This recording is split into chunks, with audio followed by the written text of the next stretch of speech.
¿Fue en realidad el emperador y filósofo Marco Aurelio malvado? ¿Fue en realidad no tan sabio, no tan noble, no tan disciplinado como nos han hecho pensar?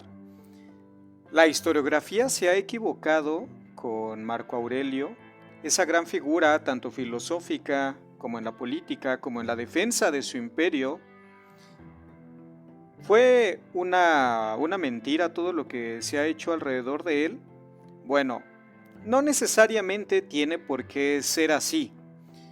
El día de hoy les quiero presentar una novela histórica muy interesante que es de Max Gallo y se llama Marco Aurelio, el infortunio de los cristianos.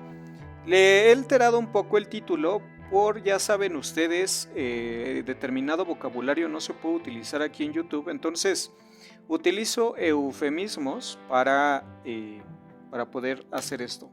Entonces, esta novela de Max Gallo, un excelente autor francés que apenas me acabo de encontrar, tiene esta novela que forma parte de una serie de novelas históricas enmarcadas en Roma, en ese viejo imperio, tan grande viejo imperio, y una de las novelas que él escribió es Marco Aurelio, ¿no? Él, entre comillas, infortunio de los cristianos. ¿Qué pasa en esta novela? No les voy a adelantar nada, no voy a dar mucha información sobre la trama. No obstante, este texto tan interesante, esta novela histórica que me parece una chulada, es un texto que es emocionante, tiene de todo, ¿no? Tiene cosas gráficas, tiene cosas emocionantes, tiene acción, ¿no? Tiene gladiadores, tiene de todo y la pueden encontrar fácilmente de manera gratuita en la red.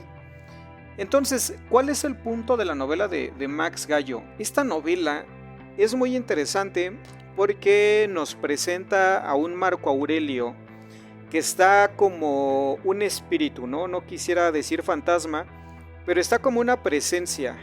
Es un personaje cuya presencia se encuentra después de que él ha partido de este mundo, después de que él deja cómodo a su sucesor, ¿no? Y pone sobre la mesa una hipótesis que a mí me parecía una incógnita, porque yo soy muy ignorante para esto como para tantas otras cosas, pero la explicación por la cual Max Gallo le da a que Cómodo sea tan malo como gobernante, que sea una aberración como emperador, especialmente siendo hijo de Marco Aurelio, es que él no era su hijo, sino que fue fruto de una infidelidad por parte de la esposa de Marco Aurelio, y que bueno, el emperador, uno de nuestros maestros, pues lo aceptó como hijo propio y eventualmente lo entregó como emperador a Roma. Y esto es algo que aparece en alguna biografía que yo he leído de Marco Aurelio, en la que se negaba esto y se decía que pues su mujer siempre fue muy noble, siempre aguantó todo, ¿no? Y le fue muy leal. En ese sentido hay dos opiniones, pero esto de que Cómodo no hubiera sido en realidad su hijo, sino el hijo de un gladiador con el que pues la señora de Marco Aurelio tuvo ahí supuestamente que veres, parece plausible, especialmente por los comportamientos que tuvo después, pero también es una explicación facilona, no sabemos, ¿no? No vamos a acusar aquí a nadie de nada, ¿no? Nada más vamos a mencionar ese chismecillo para conocer la novela. Pero ese es uno de los elementos que incorpora este experto, por lo que parece, porque la narración es una novela que no sé si en esta época podría publicarse con el éxito que tuvo, porque el autor es uno de los autores, valga la redundancia, discúlpenme, fue un autor muy respetado en Francia, ¿no? Perteneció a la Academia Francesa, era una como se le dice en México, quizá, no sé si una vaca sagrada, pero era alguien muy relevante.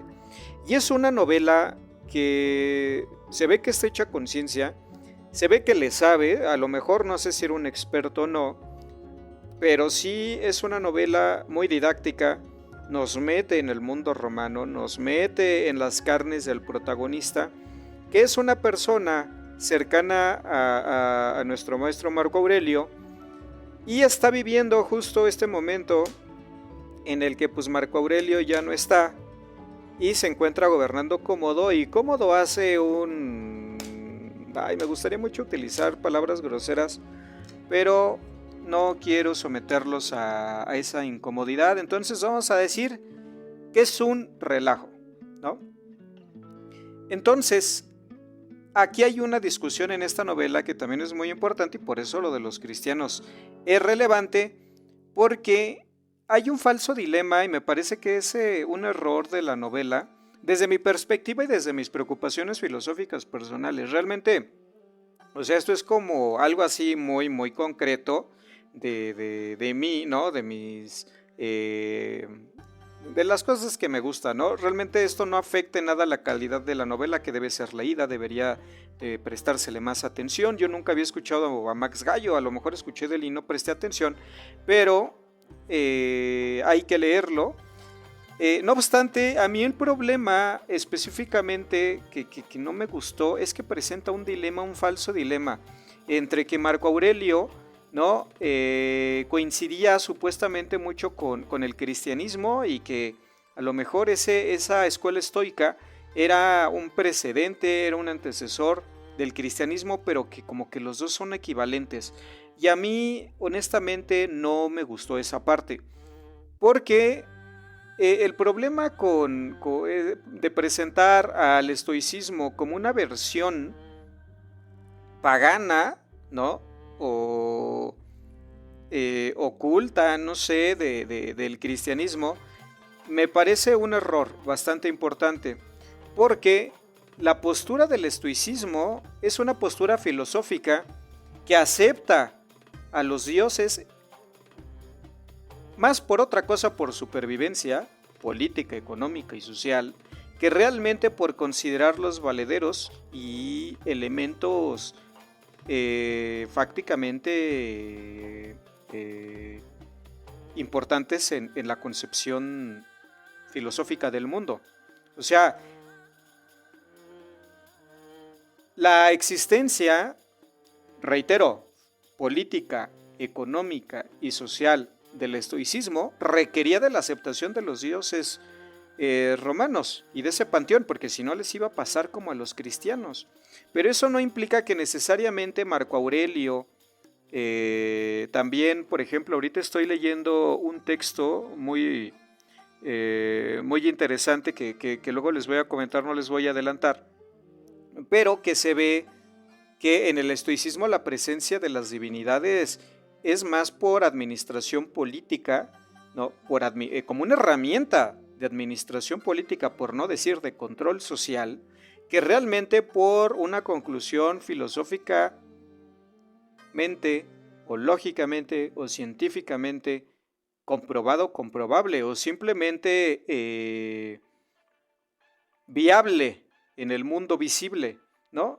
Sino que simplemente pues se les tenía que aceptar, porque pues si no, bye bye, ¿no? Del mundo, o sea, se les iba a negar la posibilidad de ejercer las actividades como lo que fuera, ¿no? Ya sea filósofos, emperadores, ¿no? La religión era una herramienta indispensable de la que Marco Aurelio echó mano de manera pública,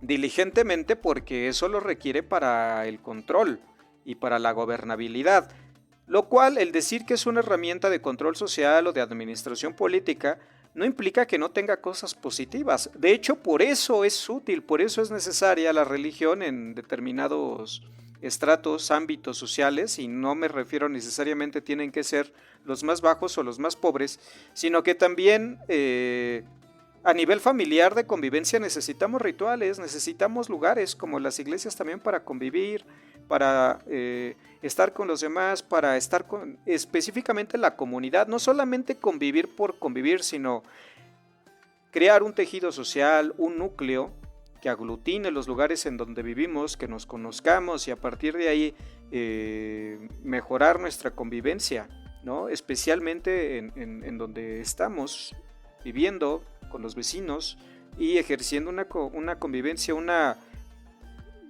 no quisiera decir comunión por las connotaciones que tiene esa palabra, pero eso no solamente la religión va a servir para engañar, sacarle dinero a la gente, pero también como una forma de convivencia, de crear rituales.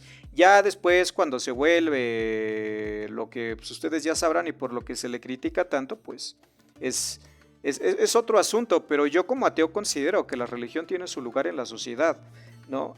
Una religión en la medida de lo posible viable, en la medida de lo posible saludable para la mayoría, ¿no? Bueno, no quisiera entrar más en una discusión que sería bastante más extensa y que necesitaría más tiempo, pero aquí estamos hablando del estoicismo y de este falso dilema que hay en esta novela, donde parece que el estoicismo y el cristianismo son la misma cosa y en absoluto lo son. No, la religión tiene como base un pensamiento irracional, tiene como motor el temor, el miedo. Y un asunto que el estoicismo busca, y esto también escuelas como el epicureísmo, es eliminar el temor. Por ejemplo, para los epicúreos, las consideraciones de que los dioses ni fu ni fa, ¿no? Y que ellos están en otras ondas mucho más divinas, ¿no? Están allí en su nube como angelitos, a lo mejor tocando el arpa y están disfrutando la vida y nosotros pues como que ni les vamos ni les venimos, ¿no? Entonces por eso no nos tenemos que preocupar, porque si son seres en realidad perfectos, si son seres tan elevados, pues básicamente les valemos madre, ¿no? Disculpen mi vocabulario tan técnico, pero en ese sentido el estoicismo es una liberación del miedo, es una liberación de las preocupaciones y simplemente es una búsqueda, es un método para reconocer que no hay más allá que la vida material, ¿no? Ya lo demás, los complementos religiosos, como para pues no llamar la atención y que no lo tachen a uno de hereje, pues eso es distinto. Pero por eso se enfatiza tanto en que pues la existencia es bastante sencilla, que la existencia es bastante más rústica, que la existencia no requiere de tantos placeres, porque básicamente la existencia es tan sencilla, pero tan irrelevante, que hay que disfrutarla y que además tiene que ser útil no solo para nosotros, sino para los demás. ¿Sí? Esa futilidad, esa misma futilidad y esa aparentemente inútil existencia, precisamente es el motor de hacer provechosa esa existencia, que esa fortuna de haber nacido, que de tener órganos funcionales, de tener un cuerpo que se pueda mover y que ya sea con sus defectos o sus limitaciones, por lo menos es un vehículo para el disfrute saludable, para el conocimiento del mundo y para ayudar a otros. ¿Sí? Eso basta y sobra, ¿no? Para el estoicismo. Y también porque esto es muy relevante y creo que no se enfatiza con suficiente fuerza, sino que a veces yo he notado que los contenidos y los canales sobre estoicismo caen en solamente preocuparse de uno mismo y en que autocuidarse, y es un poco frívolo de repente, pero uno de los pilares del estoicismo es el servicio a los demás, la utilidad pública que tenemos, ¿sí? El ser útiles a nuestros hermanos, a nuestros congéneres, como les quieran llamar, pero el ser una pieza importante, no solo por cuestiones económicas, políticas o sociales de estatus, sino porque tenemos una función que alguien más necesita, que alguien más requiere, y que no solo debe ser cumplida por el mero hecho monetario de que cobramos por ello, sino también porque es algo importante lo que hacemos, es algo indispensable, y no porque alguien más no lo pueda hacer mejor, sino porque estamos ahí, tenemos la oportunidad de la existencia. Creo que ya me he desviado un poco respecto a la novela, pero me parece muy relevante esta consideración sobre el falso dilema en la novela y en el igualar al cristianismo con el estoicismo. No estoy pensando que uno sea inferior al otro, sino que son cosas totalmente diferentes, que parten de dos cosas diferentes, aunque el objetivo es el mismo: aliviar la existencia humana de pues, la situación de indigencia en la que estamos ante la naturaleza. Recuerden ustedes que somos un animal muy débil.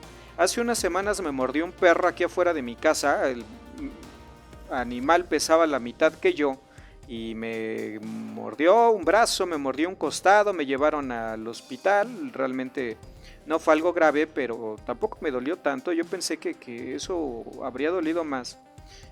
Pero sí me asusté mucho, yo nunca había visto tanto líquido rojo mío, ¿no? Ni tanto tejido lastimado en mi cuerpo y me asusté mucho y me puse a pensar que si no hubiera sido uno, sino a lo mejor 2 o 3 perros, ¿qué me habría pasado? ¿No? Yo muy inteligente, yo leyendo muchos libros, intentando escribir mucho, intentando hacer y la existencia es tan... Se puede ir en un momento de una forma tan así, ¿no? Esperemos que el perrito esté bien, el perro huyó. Yo creo que se envició, probó lo bueno de la vida y dijo, esta carne es muy sabrosa, ¿no? Me vio muy sabroso, me vio rico y dijo, esto es para mí. Por fortuna no pasó a mayores, pero la vida esa futilidad es lo que intentan aliviar el cristianismo y el estoicismo. Son 2 métodos, decía yo, que tienen orígenes, métodos distintos, que son muy parecidos, pero que realmente no lo son tanto. A lo mejor me hace falta leer más, seguramente, pero creo que ese es el problema principal que yo le veo a la novela. Y no necesariamente es de estructura, de verosimilitud o algún error histórico, porque yo no conozco mucho esa época, no lo suficiente por lo menos como para detectar algún problema. De hecho, me parece bastante atinado lo que él va haciendo, pero esa equiparación, ay, sí me brincó bastante.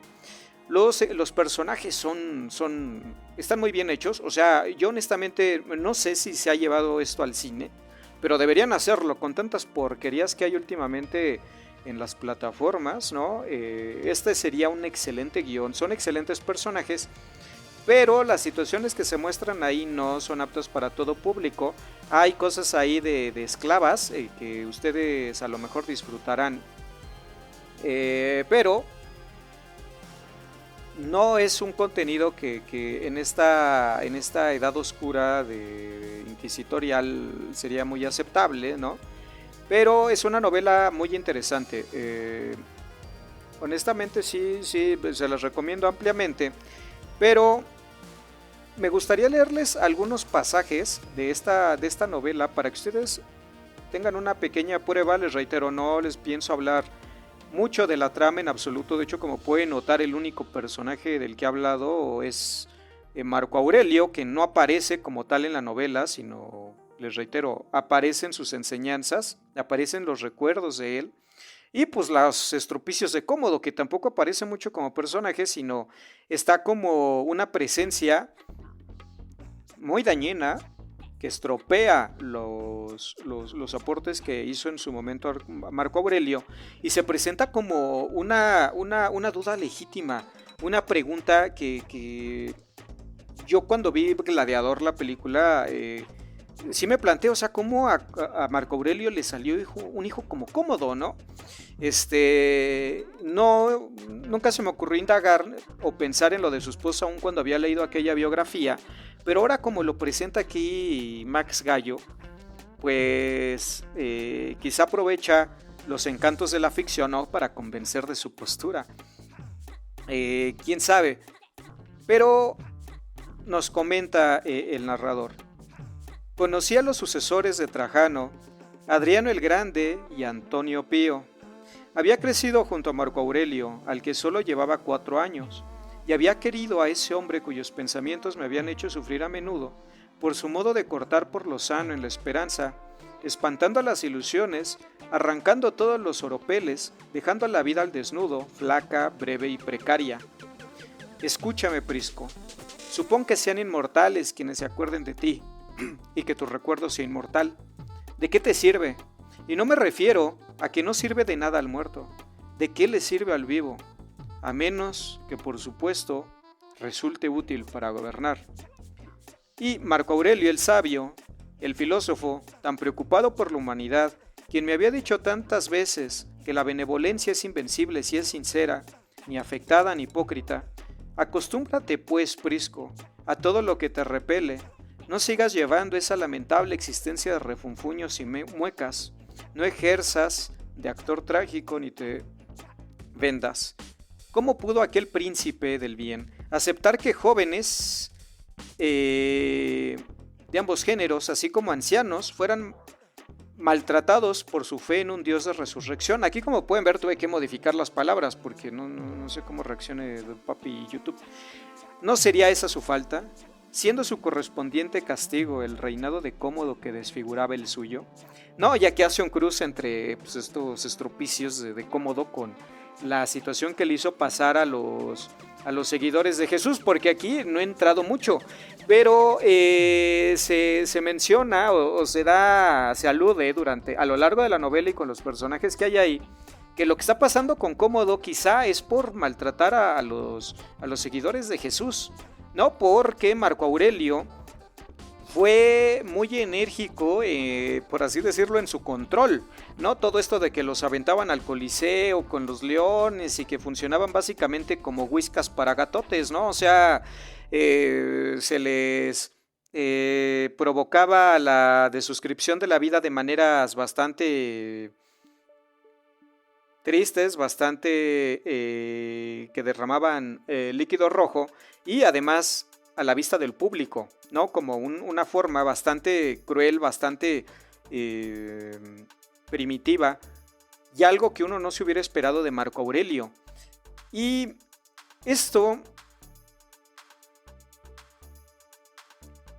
es el ingrediente, uno de los ingredientes principales de la novela, ¿no? Porque también es muy difícil no pensar en el cristianismo como algo equivalente al estoicismo. De hecho, si uno no lee a los autores en sus textos directos, si uno no los aprovecha directamente y entra con introducciones de otros autores, es muy probable que uno se vaya con esta idea del cristianismo, de que el estoicismo, por ejemplo, podría ser un cristianismo para iletrados, una cosa así. Por eso es que yo inicié mencionando esto del falso dilema, porque cuando uno se acerca al estoicismo,